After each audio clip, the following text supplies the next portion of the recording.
Pagi, ya pada pagi hari ini saya mau sharingkan renungan bacaan firman yang saya dapat pada pagi hari ini, yaitu di Bilangan 14 ayat 33. Ketika kita melakukan ketaatan di hadapan Tuhan, maka buahnya itu bukan hanya kita yang menikmati, tapi juga nanti keturunan kita. Begitupun juga dengan ketidaktaatan kita. Jika kita tidak taat, maka bukan hanya kita saja yang menikmati buahnya, bahkan keturunan kita pun akan menikmatinya. Seperti contoh, ketika ada 12 orang diutus untuk mengintai tanah Kanaan, 10 diantaranya mereka melaporkan laporan yang buruk tentang tanah Kanaan tersebut.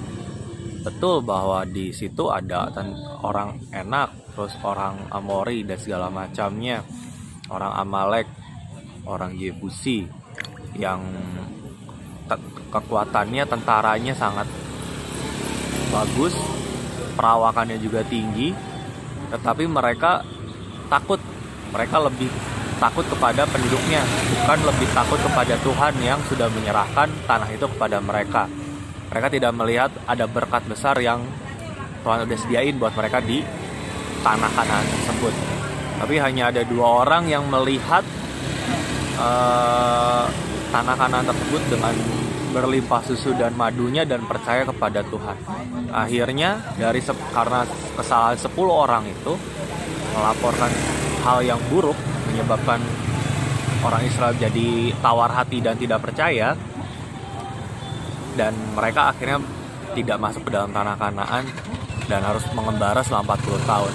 Nah, di situ di Bilangan 14 di ayat 33 dibilang bahwa keturunannya akan suffer. Kalau aku baca yang di Amplified ya, keturunan your descendants will suffer in this wilderness. Artinya keturunanmu akan menderita because of your unfaithfulness, karena ketidaktaatanmu atau karena ketidakimananmu, keturunanmu akan menderita di padang gurun selama 40 tahun. Artinya ketaatan dan ketidaktaatan itu bukan hal yang main-main ya guys. Buahnya kita nikmatin, tapi juga bukan kita, keturunan kita pun akan menikmatinya. So pilih apakah hari ini kamu mau taat atau tidak taat. Kalau kamu taat, kalau kita taat, kita akan menikmati buahnya. Dan bukan hanya kita, keturunan kita pun akan menikmati buahnya. Tapi kalau kita tidak taat, bukan hanya kita, keturunan kita pun akan menikmati buah dari ketidaktaatan kita. So, itu aja yang mau saya bagiin. Tuhan Yesus memberkati. Selamat pagi.